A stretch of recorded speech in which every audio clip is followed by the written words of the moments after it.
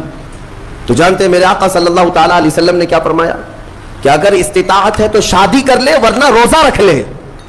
شادی کے بدل ڈائریکٹ کون سی چیز؟ روزہ. فرمایا اس لیے کہ روزہ تمہاری شہوت کو ختم کرتا ہے, تمہارے اندر صبر قائم کرتا ہے. عزیزان گرامی, حدیث پاک کا یہ مفہوم میں آپ کے سامنے رکھ رہا ہوں. تربیت میں میرے آقا نے ان نوجوانوں سے کہا جن کی شہوت غالب ہے, جو گناہوں کی طرف زیادہ جا سکتے ہیں, ان کے لیے فرمایا گیا وہ روزہ رکھیں, کنٹرول میں رہیں گے. صرف رمضان کا ہی نہیں, سال میں اور بھی دنوں میں روزہ رکھو تاکہ تمہارا نفس قابو میں رہے, کنٹرول میں رہے. میں چند مہینے پہلے کچھ نوجوانوں کی کثرت کو دیکھ رہا تھا جو اپنے جسم کو شیڈول بنانے کے لیے, مینٹین کرنے کے لیے ڈائٹ پلان تیار کر رہے تھے. تو اس میں ایک بہت ہی بڑے ڈاکٹر ہیں جنہوں نے ڈائٹ پلان دیا, تو اس میں انہوں نے مینشن کیا کہ ہفتے میں 1 دن بھوکا رہنا چاہیے, صبح سے شام تک. وہ نان مسلم ہے. میں نے پوچھا تھا کہ یہ آپ کے ڈائٹ پلان میں کس لیے ہے, تو انہوں نے اس کی سائنٹیفک وجہ بتائی کہ ہفتے بھر میں ہم جو کچھ بھی کھاتے ہیں کچھ ایسی چیزیں جمع ہو جاتی ہیں جن کو پگھلنے کا موقع ہی نہیں ملتا, ہم بار بار کھاتے رہتے ہیں, اس پر چیزیں جمع ہوتی رہتی ہیں. 1 دن ہفتے میں اگر اپنے پیٹ کو خالی چھوڑ دیا جائے تو فاسد مادے گل کر کے باہر نکل جائیں گے اور صحت ہمیشہ صحیح رہے گی. یہ دنیا کہہ رہی ہے. میرا مولا بغیر حکمت کے کوئی چیز تم پر فرض نہیں فرماتا.